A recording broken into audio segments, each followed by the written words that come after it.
Համեմատել են, որ այդ 100-150 գրամ ֆրին համարժեք է 25 գլանակ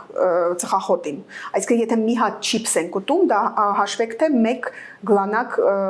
ծխախոտ են ծխում։ Այդպես վնասում է սրտին, վնասում սրտին, սամոքսային տրակտին, աղիներին, ամբողջ օրգանիզմին։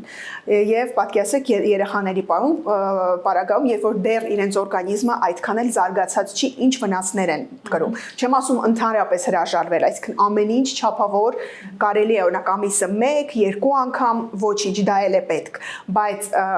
առհասարակ պետք է լինի ճիշտ սննդային վարք, ճիշտ ապրելակերպ, ճիշտ սննդի նկատմամբ ճիշտ պահվածք, որպեսզի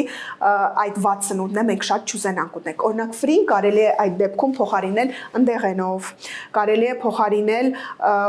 օմեգա պարունակող, օրինակ նույն ծովախեցգետիններով, կարելի է փոխարինել ավոկադո, որը որ պարունակում է օմեգա